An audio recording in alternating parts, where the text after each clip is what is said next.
Every parent wants their child to grow, to explore, and to dream big. At MPB, we're proud to support families and teachers across Mississippi with trusted educational programming and resources that inspire learning and spark imagination. From PBS Kids Favorites to digital tools and early learning support, MPB is here for young minds, engaged classrooms, and families who believe in the power of learning at every age. Empowering families, inspiring learners. MPB, your stories, our mission. The Measuring Show. Since 1970, MPB has been enriching the lives of Mississippians. Everything we do gives us the chance to grow and learn. With your support, we are always there whenever and wherever you need us. Together through the years, together in the future. Please consider making a donation at mpbfoundation.org. MPB, your stories, our mission.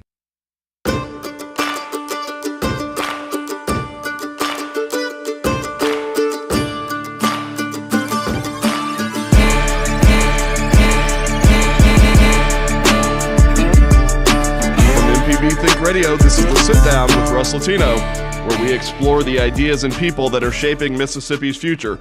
Dr. Marcus Thompson is out at Jackson State University amid swirling rumors of impropriety. Dr. Denise Jones-Gregory is in while IHL determines next steps for the university. Gregory is the 7th person to fill the seat in the last decade. Meanwhile, IHL board members, university officials are somewhat mum about the upheaval. What comes next for a university with a proud history, a strong alumni base? What is the process that is used by IHL to determine who they hire to lead our universities across the state? And how are our schools performing? Here with us today to help us make sense of all of that are Senator Nicole Boyd and Representative Donnie Scoggin, who are both the chairs of the university and college committees within their respective chambers of the legislature. Welcome to the Sit Down. Good morning. Glad to be here. So, no one is really explaining why Dr. Marcus Thompson is no longer the president of Jackson State University. I am curious, one, if you guys know why he is no longer the president of Jackson State University, and two, whether or not you can share any insights into the process or decision that led to him no longer being there. All that we've been informed of is exactly what the public has been informed of, is that he resigned effective immediately. And the board appointed Dr. Denise Jones-Gregory, who was the provost at the university, and she is the acting provost right now. And I have to tell you, Russ, a lot of people have, talked about this situation. I want to make sure the public knows they've got a strong leader right now as the acting president at Jackson State University. She's an impressive individual. Dr. Gregory, she is a Jackson State alumni. She was a chemistry major at Jackson State, which for me, that is no small feat because I am not one. Those were classes I stayed far away from. But she has her PhD in organic chemistry. She has a long history in higher education. She has been both a researcher and in administration for the last 25 years. And so she came to the university being an assistant provost at Samford University, where she was there for 20 years, working through that system, which is a great university, very similar size to Jackson State. And she has done an excellent job at doing that job while she's here. In fact, she has I did look on the Facebook page as this was kind of all transpiring, and the post that went up, saying that Dr. Gregory had been appointed, it had 4,000 likes and 1,000 comments from people at the university and students who knew her, a lot of faculty, and they have been very supportive of her stepping into this role, support by the Faculty Senate. I mean, a lot of people are very excited about the leadership and because of her experience that she brings. She has, this is a research institution, and she has done a great deal of research in her career. She has done a little bit of everything in regards to research. So I'm very excited to kind of see what she does at the university. I've talked to her. she's really focused on trying to grow the university, grow the student population. They are set on par to be kind of even right now as to students. But she's looking to grow that enrollment right now. She's also looking to grow the enrollment of the non-traditional student, those that are over 25. And she's really focused on that. They've got some new programs that have been instituted at Jackson State that I'm really excited for them to do. One of them is mechanical engineering, and the other is supply chain management. They've got some tremendous new grants at the university and things that she's been working on. And so we're real excited to kind of see the direction that she goes. But Jackson State's not going to miss a beat. They're under strong let me leadership. challenge you a little bit on that, and maybe both of you can weigh in on this. I mean, I hear what you're saying, and no doubt that the alumni base is going to be supportive of and excited for any stability that comes from that office right now. But there's been instability in that office for the last decade. I mentioned at the opening, 7 different people have occupied that seat. From a continuity standpoint, it takes time for leadership to grow roots. It takes time for new strategies to be implemented. It's a little bit like, and this will be a bad analogy, but in sports, if you change your coach every single year, your team is going to suck. Right. And it's not going to suck necessarily because the players are bad or the school is bad, but it takes time for people to get into a system. And so I hear what you're saying in terms of not missing a beat, but there's a part of me that has a hard time believing that with this kind of upheaval, it doesn't affect the continuity of the university. I agree with you. One of the things is that with her being the provost already there, at least she's got some ideas as to what's going on the campus. She's got some ideas that she knows needs to happen there at Jackson State. One of the things, like you just mentioned, is the ideas that she has. Now she can put those into place and begin to make progress with that, versus somebody that's coming in from out of state, doesn't know anything about Jackson State, doesn't know anything about the culture of Mississippi or Jackson, Mississippi itself, and having to come in and learn all that stuff. Then now we've got somebody that's already there that's, like Senator Boyd said, extremely knowledgeable, got a very, very impressive resume, and it appears to be very well liked by a lot of the, not only the students, but the faculty as well as the graduates from there.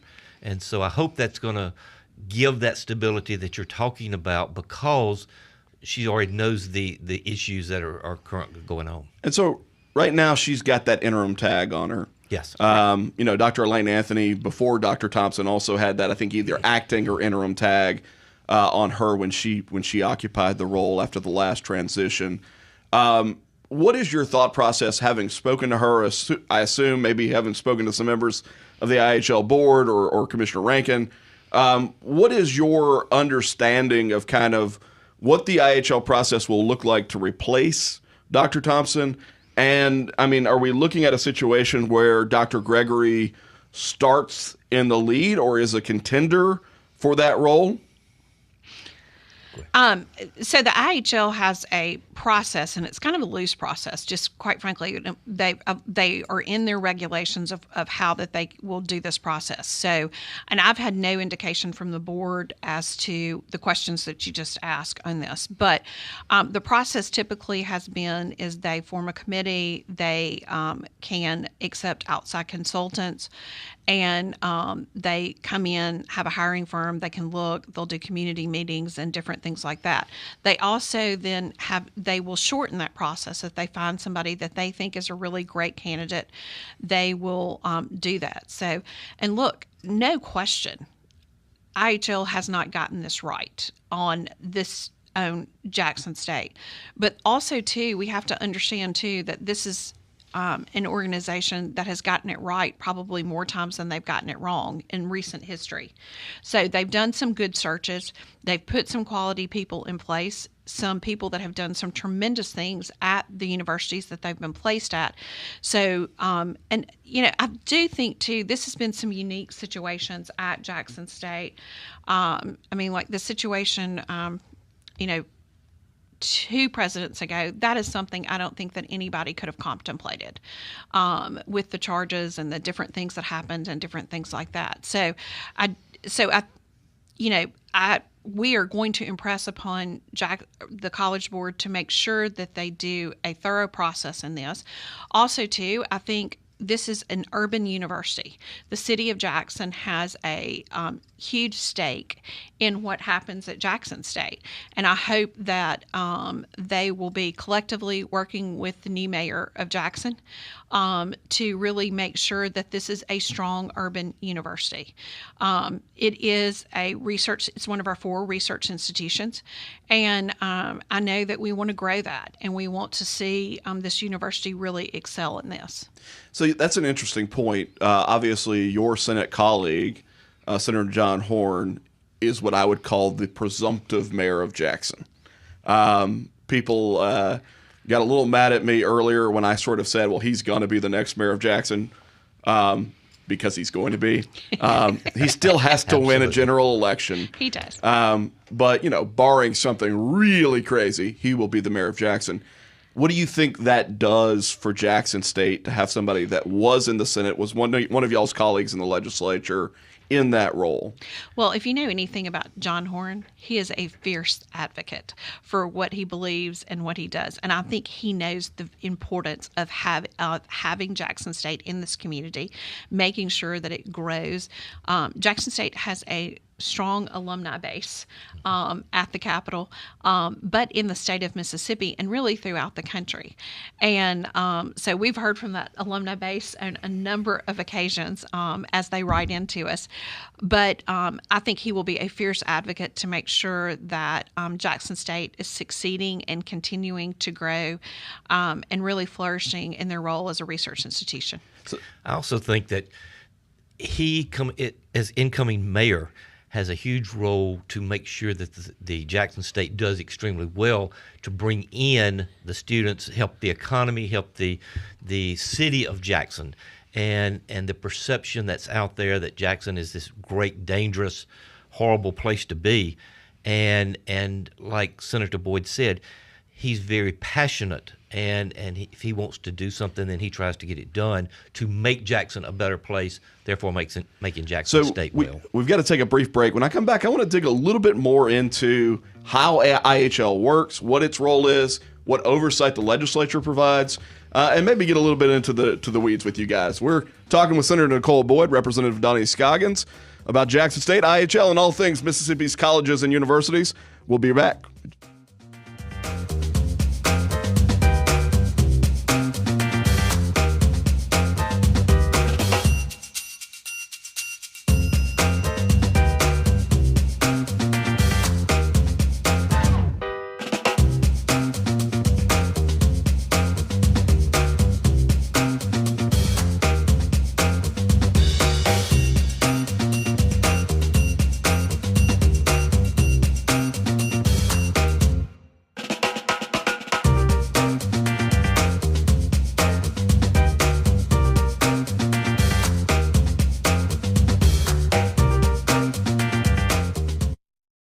Mississippi is a place of deep roots where every story matters and every voice can be heard. At MPB, we stand with our local communities, bringing you the voices of those who shape our state through local programming that reflects our culture across small towns to big cities, from the Delta to the coast. We tell the stories that define us, from the music that carries our voices to the leaders who inspire change. MPB brings you the heart of Mississippi, celebrating Mississippi one story at a time. MPB, your stories, our mission. Hello, I'm Desiree Frazier, host of the award-winning news program, Mississippi Edition. We bring you conversations about the latest news from across the Magnolia State. Whether it's politics, healthcare, or education, you'll hear in-depth discussions on issues that matter to you. So join us each weekday morning at 8:30 on MPB Think Radio, or download the podcast, listen through the app, and online.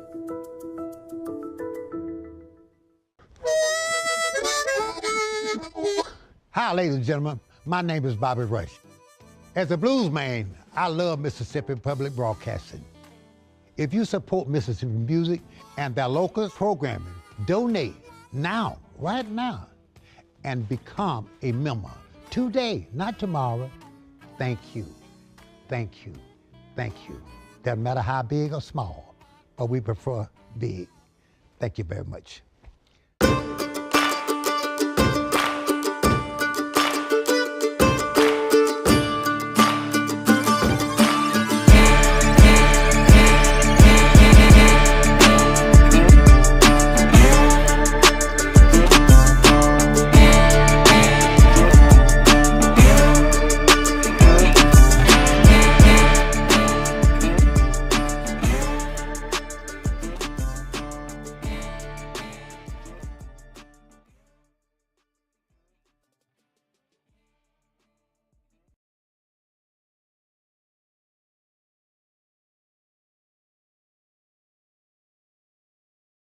easy to look at the misses and to focus on the misses, and that when you do that, sometimes you miss the gains, the good things. And Right. so certainly, if you were to look at the University of Mississippi, I think alumni at Ole Miss are very pleased with Dr. Glenn Boyce. I think if you were looking at Mississippi State, the alumni there and the students there are very pleased with Dr. Mark Keenum. Same thing with Southern. Certainly Southern has had some struggles in recent years, but Dr. Joe Paul has gained a lot of confidence from faculty and alumni at Southern Miss. And so there are certainly, when you think of the big institutions in the state, instances where you go, hey, it looks like IHL got those things right. Help me understand, because I know you said the process is a little loose. Do you guys have good insight into the level of vetting that goes on when they're looking at candidates? There's a tremendous amount of vetting that goes on when they look at candidates. And just to kind of tie back with what you just said, there's been some really great candidates, some individuals appointed. Valley has had a search in recent years, and they've got a tremendous president over there that I'm very impressed with. At Delta State, that president has really done... Dan Ennis has done some tremendous work over there. I'm really looking at that university financially. We know the Delta has a declining population, and really trying to really be efficient with the dollars they have and making sure that they're financially efficient and the programs that they have. And he has shown great leadership. He has made some very, very difficult decisions in trying to make sure that that university sustains itself. So they go through a really long process with the vetting. The board members, I know, have extensive interviews with them. So oftentimes they'll hire search companies and different things like that to even help with that process because it's so extensive. We've talked with the college board members about that and, kind of the process that they used and on that. And kind of as these are going on, kind of get updates here and there from them as they're going on. So they're really doing their homework. These have been misses. And if anybody's employed people before, that sometimes you can make some misses. And so that has happened in this, situation a couple of times. But the College Board is kind of unique. You'd ask about that question. It's first of all, IHL is in our Constitution in the state of Mississippi. It's actually enshrined in there. It came back in where they were afraid that IHL years ago under Bilbo, I believe it was, they were afraid that they were becoming political appointments. And the citizenry did not want that. They wanted to make sure that IHL was separate and apart. So they formed a separate constitutional board that we do their appointment by the governor, and we do advise and consent. And they're staggered, right? And so they're it's not one governor appointing the entire IHL board. So there's 12 members, and there's 4 from each of the Supreme Court districts, and they are staggered in 9-year terms. And so we appointed 4 last year. And then this year, because unfortunately of the death of one of the commissioners, Jeannie Lucky, we appointed another this year. So, and we go through, Donnie and I interviewed the candidates, and we went through about an hour interview intensively. We also have background checks that are just done on our end. The governor's staff does intensive interviews with their candidates that they have, and I know they talk to several before they even give us one, and it's an impressive group of people that is leading IHL. I mean, you have people that are in all segments of business and industry and legal here, and they are very competent, qualified people that are our IHL commissioners. So they really do have a tremendous amount of impressive expertise just on that board themselves. Yeah, it's kind of crazy. I was looking this morning at a website that kind of went through how every state governs their colleges and universities. And I was telling you the guys this off air. It is chaotic in terms of the differences between states. You've got some states where you do have this sort of governing body over all the universities. An awful lot of states where universities have a lot more autonomy. They have their own board of trustees or board of regents that kind of controls what happens at that university. Mississippi is much more of a centralized system with IHL. Donnie, talk a little bit about who all they oversee and kind of what the role of the board is beyond hiring. I think the IHL basically governs and looks out for all of the institutions of higher learning inside the state. There are a lot of issues that we've got to look at and consider, whether it's education, whether it's the enrollment cliff, whether it's financial issues, whether it's infrastructure, and they are responsible for all of that, making sure that all of those institutions meet the requirements that they need to. Mississippi has a very good IHL system. I think we've got some outstanding good colleges out there. I think we've got some fantastic presidents. Like Senator Boyd said, it just so happens that for the past time or two that we've had some inconsistency with Jackson State. Hopefully, that's going to change with Dr. Gregory. Give us some of that long-standing tradition that we've got with other institutions like Mississippi State, or we mentioned Dr. Ennis a while ago at Delta State. He's had some very, very tough decisions to make. The IHL, again, oversees those and makes sure that he is doing what he needs to do to make sure that institution stays supportive. Yeah, it's interesting. You mentioned the enrollment cliff. I was looking at some of that this morning as well. And, IHL puts out a fact book essentially every year that looks at data on enrollment. And what you see is across the board, with the exception of Mississippi State and Ole Miss, the long-term trend line is a decline in enrollment at all of these universities. I think last year we had some marginal increases, or at least some stasis. But over a 10-year period between 2013 and 2023, I'll just read off the numbers really quick for folks who may be interested. Alcorn was down 25%, Delta State down 47%, Jackson State was down 26%, the W down 19%, Mississippi Valley State 20% down, USM 15% down. The only two that saw gains were Ole Miss and Mississippi State. Mississippi State had a 15% boost in enrollment over that period, and Ole Miss had a 12% boost. You hear those numbers, and it just strikes me that that's not a sustainable course. How is the legislature thinking about what we call the enrollment cliff? Go ahead. One of the things I think we're looking at and is the problem.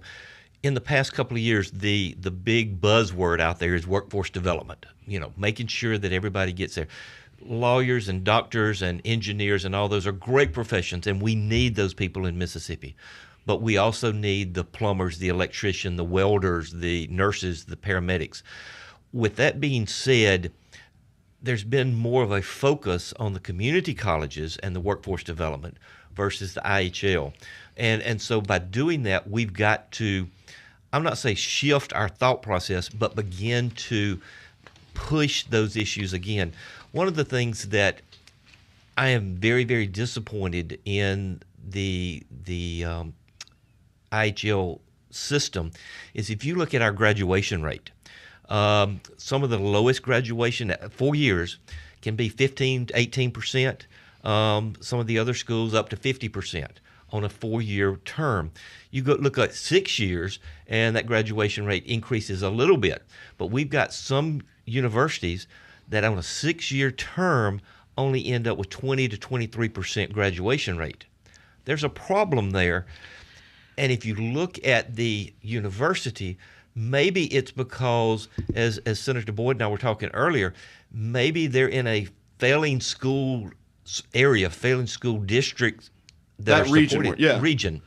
And the students that come in there are not necessarily prepared for college. Maybe they need to go to the community college first, get the basics, get that algebra, get the sciences, and then move on. And from that point, then they could be more successful. But if you've got a college that only has a 20% graduation rate, it's hard to sustain that. I think my pushback to that, respectfully, would be like, it feels like we're extending out the amount of time it takes to prepare a kid. Mm-hmm. And so I would look at that and say, really, that's a K-12 problem? Because if the kid's not ready for college coming out of K-12, then, it's almost like a Band-Aid to say, okay, we'll send them for remedial learning at the community college. Respond to that. Well, I think you're exactly right that it is that, but we're cognizant that is the fact in many cases. So we can't ignore that is going on in many cases. And so what happens then? Do you that person still needs extended education, because we know that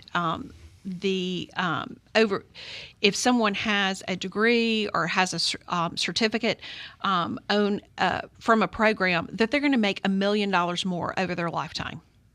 And that's incredibly important for Mississippians. So yes, so you're exactly right that we've got some problems in K-12, and we know we're doing dramatically better in that, but there are still problems across the state in that. And we still have to identify those students that are not college ready.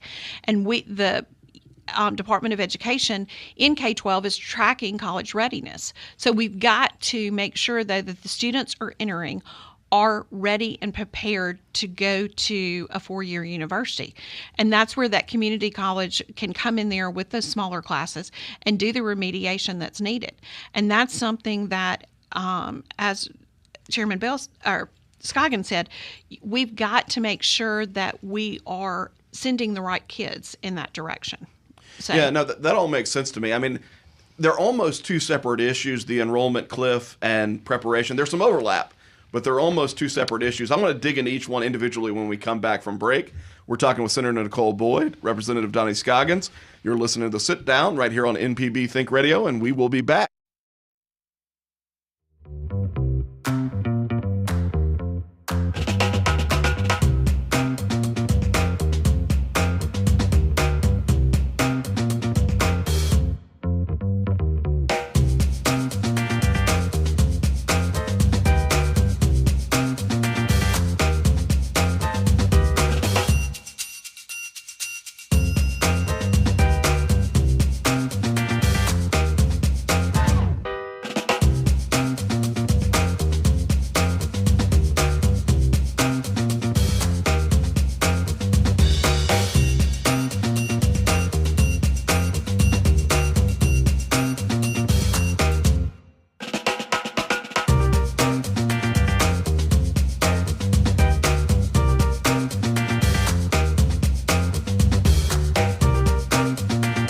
When the weather turns severe, when breaking news affects your family, when Mississippi needs answers, MPB is there.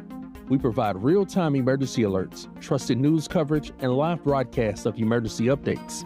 Available on TV, radio, and online. MPB is on the air and by your side every day of the year. Because when it matters most, Mississippi turns to MPB, Mississippi's trusted source. MPB, your stories, our mission.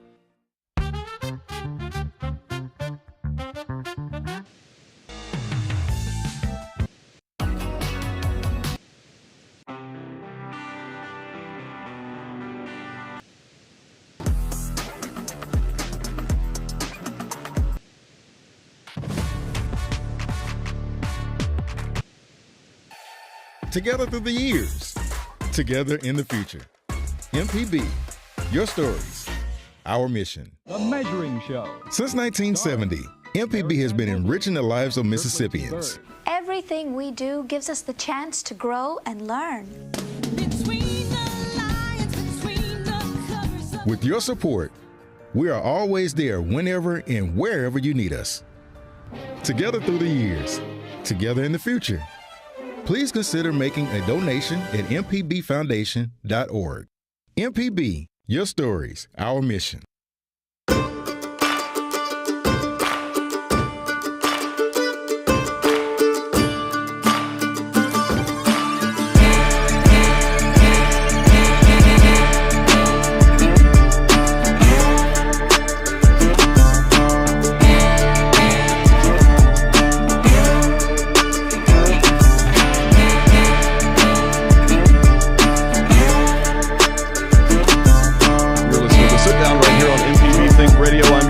Russ Latino, talking today about something really important to Mississippians, to a lot of Mississippians that attended the colleges and universities right here in our state, what's going on at Jackson State, but also in a broader sense, what's going on across the entire college and university system. To help us out with that, we've got Senator Nicole Boyd, Representative Donnie Scoggin, both chair the committees for universities and colleges in their respective committees. We were talking before break about the difference between sort of this enrollment cliff problem, which is really a way of saying we got a lot fewer students who are going to university versus the college preparation problem. And I just want to touch on this enrollment cliff issue a little bit and maybe provide an example of something that I think has been done right, and then maybe get y'all's feedback on what the legislature can do or what they're thinking about. So I think Jackson Public Schools, we talked earlier about Jackson, Representative Scoggins, oftentimes they get maligned, sometimes fairly, sometimes unfairly. Here's something that I think they did really well with Jackson Public Schools is they looked at the fact that their population has been in steady decline since the late 60s, and they said, hey, we don't have enough students to justify the number of schools that we have open in our district, and because of that, we need to take some of these schools offline. It's going to allow us to deliver a better product to the kids who are still in the system. And I look at the universities and colleges, and I know the numbers, we could, quibble over some numbers and differences in start dates and all of that sort of thing. The numbers largely show a decline in the number of students enrolling at Mississippi's colleges and universities, which makes sense because there's a decline in the number of kids in the K-12 system. There's a decline in the number of kids being born, right, across the state. Senator John Polk had a bill, I think a couple years now, where he was asking IHL to look at what it would look like to go from 8 universities to 5 universities and to develop some criteria for what that would look like. And it's never gone anywhere. So I'm curious what both of y'all's thoughts are from your respective chambers on long-term, how do we address the enrollment cliff problem? Does it include shrinking the number of universities and colleges in Mississippi? First of all, let me say, at this very moment, I am not in support of closing any of the universities. I think maybe long-term that may actually be the answer to the problem. But from an economic point of view, if you were to close, let's say, Delta State at Cleveland or Valley at Edabina, those are very small communities that probably could not withstand economic shutdown if you close those universities. From an economic point of view, that's a bad deal. But also, from a state support point of view, we've got to do something to change that enrollment cliff because several of the universities actually have smaller enrollments than the community colleges. And yet we're dumping twice as much money into that university as we are the community colleges. Whether it's from infrastructure issues, we've got teachers, we've got enrollment that is declining. So we've got to come up with an answer somehow, some way to fund these better or either make them more specialty type schools. Whether if you want to, and I'm making up this, but like Delta State is very well known for its aviation. If you want to focus all of the aviation mechanics, aviation technology, industry, anything that's related to aviation or baseball or whatever particular thing, focus that at Delta State and maybe take it away from another university that's doing extremely well. Again, maybe take something from Mississippi State and move it over to Delta State. Then that would draw people to that area. The same way with the W. The W has an outstanding cooking program. They have a great, fantastic nursing program. Those are programs that we don't want to see move out of the W, but yet we've got to be able to maintain and focus, but also be able to afford the failing infrastructure in those schools. Yeah, because you're paying for a big footprint. You're paying for a huge physical footprint and all the labor that comes with maintaining that footprint for a shrinking population of students. Right. Senator Boyd, obviously it was your colleague, Senator Polk, who pushed this bill. What were your thoughts on the bill? Where do you see it moving from here, I guess? Well, I think the bill started the conversation. So I think the bill was very important that it started the conversation. Also, just to tell you too, we have done the legislature is doing a deep dive. IHL is actually doing a deep dive on looking at the facilities that we have. In fact, IHL just had a report done looking at the facilities across the 8 institutions of higher learning and looking at the age of them.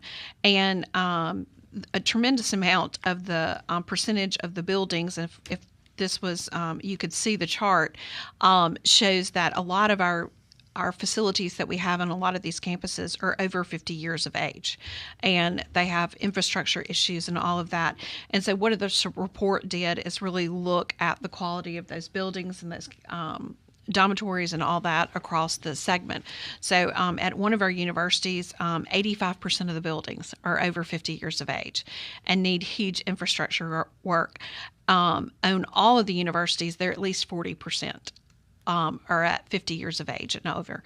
So those are things that we are actually taking a deep dive as the legislature on doing this. But the other thing too is we have been taking a deep dive for a long time. We were appointed 2 years ago, and the first hearings we did were on the enrollment cliff, because I think it's really important that we keep going back to this, because it's a very important thing. We're going to have to look at something. Math is undefeated.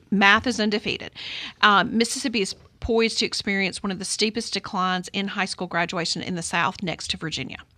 And so 2 of our universities have really, and those are the universities who've grown their enrollment. Ole Miss has grown theirs, I believe, 22%, and Mississippi State 12%. They have grown their enrollment. They've looked at out-of-state. They're looking at non-traditional students. And I think that's very important that we talk about that, because we have, as Representative Scoggins just talked about earlier, we have a tremendous amount of people who start college and don't finish it. Well, that's the worst thing we can do for many of our students in the state, because now they have taken out Pell Grants. They have a loan to repay, but yet they don't have the degree to help them pay back that loan. And we have a very high, unfortunately, rate of people that are not paying back their Pell Grants in the state of Mississippi. So we have almost 500,000 adult learners that are over the age of 25 that only have some college in the state of Mississippi. And we need to get those people back in the classroom and get them some type of degree. And that's a real opportunity for our universities and colleges to really look at. It's one of the things that reported out in one of the reports last week. IHL is really looking at the funding formula. And they really took a deep dive, as we've been taking a deep dive in the financial situation of many of our colleges and universities. And so the math is undefeated. So we're going to have to be talking about better efficiencies, looking at something different, because if we don't do this, and we've said this many times, is you're going to have some universities that are going to close down. We need to proactively figure out how we are going to manage this on the front end. Yeah, so I mean, I was looking at the numbers, not just in terms of decline of students, but also what does that mean for the state support of the university, right? Because if you decline in students, you got a decline in tuition. And there's this interesting sort of correlation where, like, Delta State as an example, and I agree that Dr. Dananis is doing a good job trying to figure out how to right-size Delta State, but they saw a 47% decline in their student population. At the same time, during that same time period, state support to Delta State increased by 85%. So you got half the students and an 85% increase in funding. Compare that to Jackson State. Jackson State only saw a 27% increase in their funding. So, I mean, is this something is that part of the analysis that IHL is doing on the funding formula? Would be to look at that and go, well, why is it that Delta State, that saw a much bigger decline in students, they saw a much bigger increase in state funding than like a Jackson State? So basically, the way that I understand when they made the presentation last week, so the legislature, one of the reasons for, I think, some of this pushback from this is we have been very much asking for the funding formula. Like, how are you doing this? Because the numbers didn't make sense to us as the legislature, just quite frankly. When we've had the hearings, we don't understand, because you'll see one university that, just to kind of give you, that may get $4,200 for a student versus another university that gets $10,000 for a student. And you're like, okay, that's an inequity of funding. Whereas like our community colleges, they all get the same amount of money per student. So we're like, okay, what's going on here?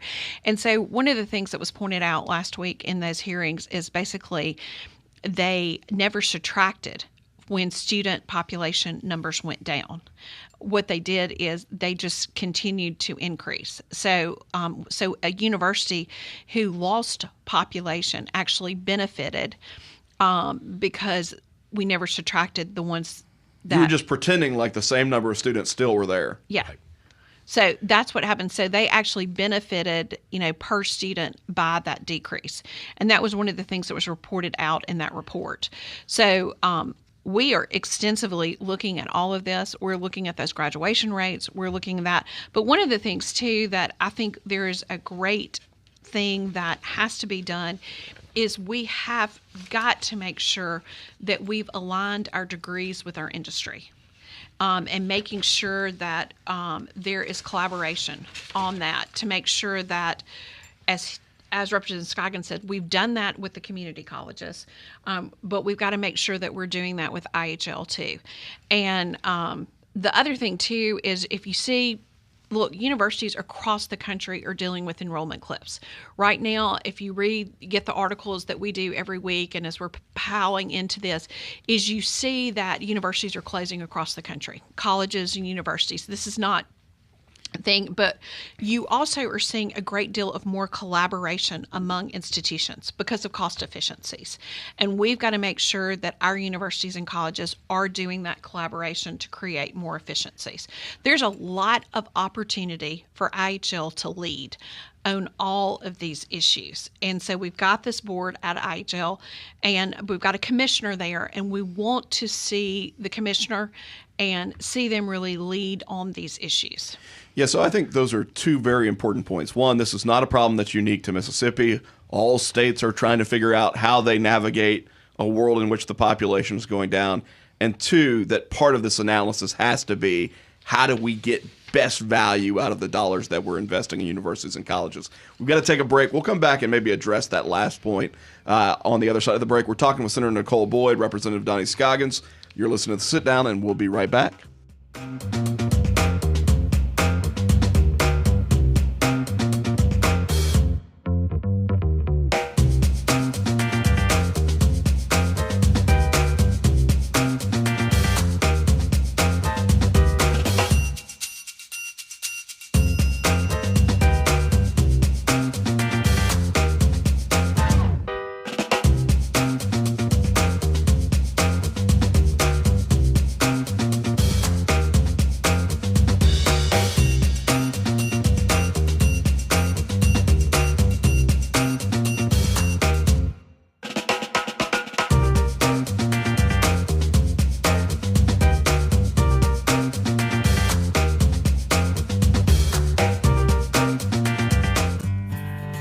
At the Mississippi Arts and Entertainment Experience in Meridian, we believe in the power of the arts, storytelling, and education, just like Mississippi Public Broadcasting.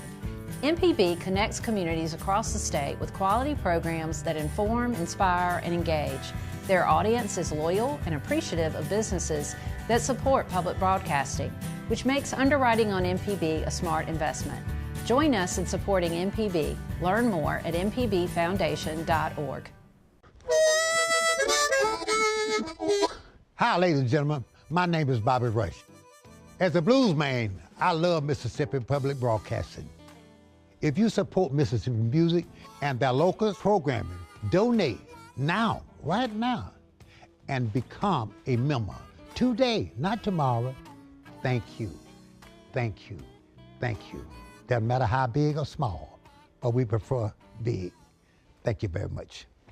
Hello, I'm Desiree Frazier, host of the award-winning news program, Mississippi Edition. We bring you conversations about the latest news from across the Magnolia State. Whether it's politics, healthcare, or education, you'll hear in-depth discussions on issues that matter to you. So join us each weekday morning at 8:30 on MPB Think Radio, or download the podcast, listen through the app, and online.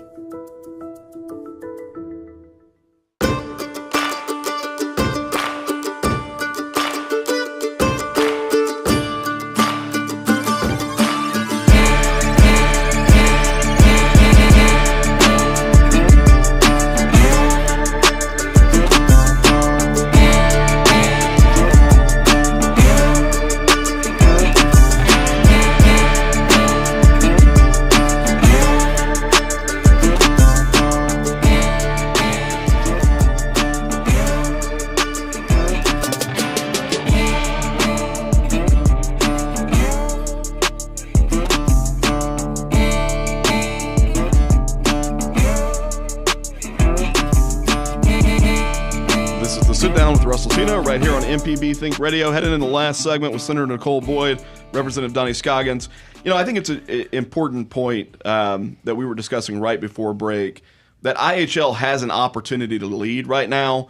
I think a lot of people naturally focus on the IHL board, but certainly IHL has its own staff, a day-to-day staff that is responsible for setting tone, going out and executing.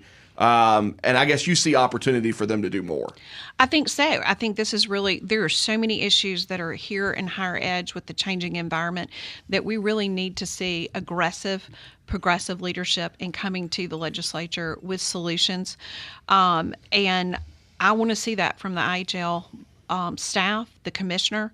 We want to see them coming to us with really innovative solutions to these issues, because the legislature is looking and addressing these things, and we want to see them present us their ideas. Yeah, it strikes me that nobody wants the legislature deciding what individual majors are available at a university, right?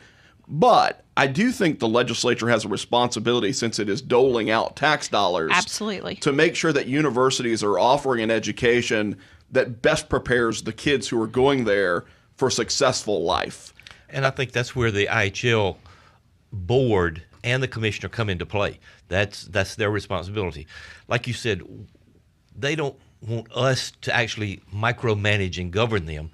Let us know as what they're doing, how we can help them, and let them do what they need to do to manage that. Yeah, I mean, I would just say that if you've got a university with an 18% graduation rate, they are failing kids. They are taking kids' money, right, and they are failing those kids. And ultimately, that means they're failing the state of Mississippi. Absolutely, because you are producing individuals who don't have a degree, but yet they have debt for college that they've never completed. So that is something that we absolutely want to see those graduation rates rise. And some of our universities are doing a great job with it, and they're really focused in on it. Others, not so much. And that's something that the legislature is really going to be pushing. Yeah, it strikes me that that's a reasonable oversight role. Talk a little bit about the legislation these last couple of minutes that you guys maybe are proud of coming out of colleges and universities over the past year. One of the things that I'm proudest of, all of the community colleges, IHL, universities, everybody needs money. That's not a surprise to anybody. One of the biggest things that we hear is dorm rooms. Ole Miss, Southern, Hines, Gulf Coast, all the community colleges need dorm rooms. We've got kids that want to go to the universities but can't get the dorm rooms.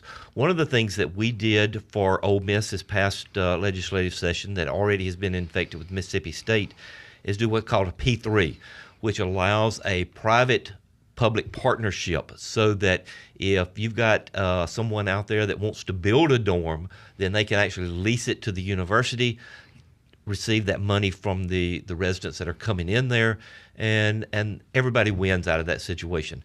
Right now, we've only looked at that for the universities, for Ole Miss and Mississippi State. But I think there's some potential, as Senator Boyd and I were talking, of maybe some of the community colleges looking at this, particularly Gulf Coast or Hines, that have the resources, that have the support of the community that's out there that can afford to build that, versus some of the smaller universities and or smaller community colleges that maybe don't have those resources. And I'm curious how you would respond to this, because I think sometimes, and you've no doubt heard this, like it's a rich get richer scenario, right? Ole Miss and Mississippi State have this momentum, they have inertia, they have these types of programs being brought online, and I think for some of the alumni of smaller universities in Mississippi, whether you're talking about Jackson State or Alcorn or Valley, they would look at it and say, we don't feel like we have those same opportunities presented to us, such that it's unfair to compare our success to the success of these other universities. How would you respond to that? I think that's true. When you look at Oxford versus you look at Itta Bena, totally different communities, totally different atmospheres, but the alumni are still extremely supportive. They just have a smaller number. Oxford can afford to do something, or Starkville can afford to do something that maybe Itta Bena or Cleveland can't afford to do, just simply because of the industry, the economic development in that area, and the financial support. I'm going to push back on that just a little bit.